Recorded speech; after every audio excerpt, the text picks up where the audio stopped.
Hammarby-fansens kärlek till Ellen Gibson är ju sannoliken besvarad. Det har vi fått med en värmande tydlighet i detta. Härligt med avtackningen för Ellen Gibson, och nu väntar Rolfö Fridolina hos Jane och Daniel.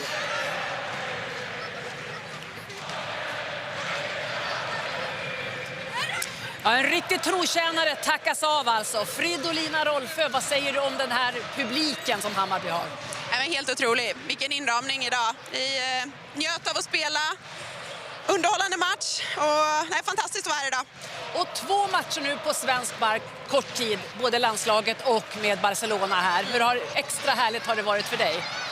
Otroligt. Det är inte så ofta man är hemma på svensk mark och får spela 2 matcher här på Tele2 som är en fantastisk arena. Känns jättekul.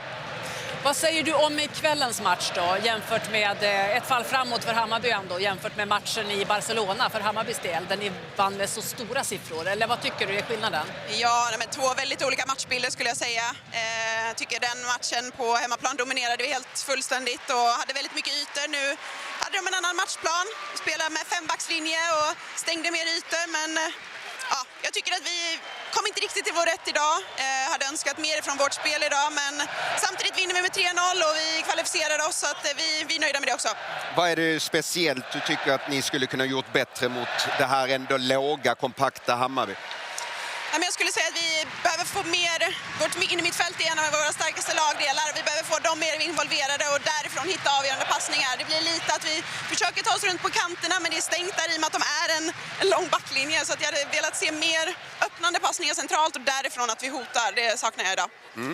Vi var inne lite på din lagkamrat inför matchen, Leon.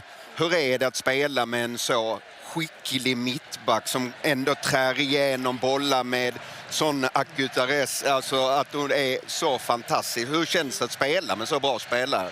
Men det är superkul. Jag är jätteglad att jag har henne nära mig. Hon, som du säger, hon sätter ju de här öppnande passningarna och man har otrolig blick för spelet. Och det finns inte jättemånga mittbackar som har de kvaliteterna som hon har, och det är väldigt unikt också att hon har en vänsterfot och svårläst, så att nej, det är nära att få spela med henne.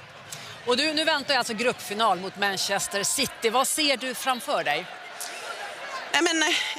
Nu har vi en match mot Manchester City här nästa vecka och vi vill vinna den här gruppen, för det kommer ge fördelar i fortsättningen, så att vi hade en jättetuff match mot dem på bortaplan och förhoppningsvis så har vi en bättre match nu här när vi spelar på hemmaplan, så att vi kommer ge allt för att vinna den här matchen. Vad kommer bli skillnaden från den matchen på bortaplan, känner du? Det var ju precis i början där du sa att det var en del byten i skiften i ert lag och sådär. Ja, förhoppningen är ju att vi har spelat in oss och kommit längre in i säsongen och har byggt upp vårt spel ännu mer, och vi är mer aggressiva. Vi kändes inte helt påkopplade den här matchen och var inne i en period och presterade inte särskilt bra, men jag tycker att vi har vuxit in i det och förhoppningsvis får vi tillbaka någon enstaka spelare också, så att vi är fulltaliga. Och så hemmaplan förstås. Förlåt? Hemmaplan också förstås. Ja, det gör mycket, och också spela på Estadio Olímpico är speciellt. Hur känns det själv? Äntligen tillbaka efter de här veckornas lite skadeproblem. Känner du dig helt 100 nu? Ja, men jag känner att jag börjar närma mig min toppform, så att det känns kul att få spela mycket idag och komma in i det, och det känns superhärligt.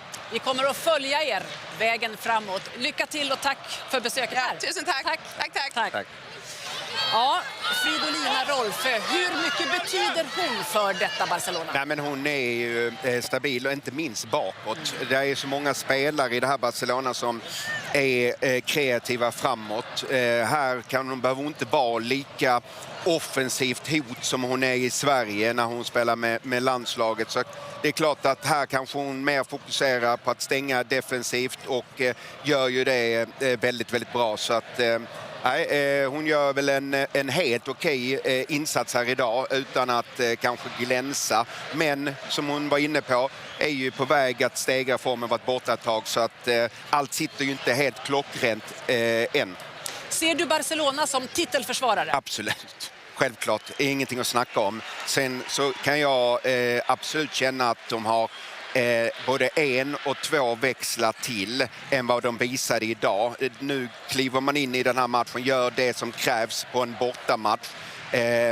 Har egentligen full kontroll. Och skulle det då Hammarby gjort något mål i de här omställningarna så tror jag ändå att Barcelona hade kunnat växla upp och avgjort ändå. Så att det är klasskillnad på de här två lagen och det ska det också vara. Men gott att se, tycker jag, utvecklingen på det Hammarby som ändå tagit enorma steg från den där 9-0-matchen. Så lärt väldigt mycket, det var det man var nyfiken på inför matchen. Hur mycket har Hammarby lärt av den 9-0-matchen?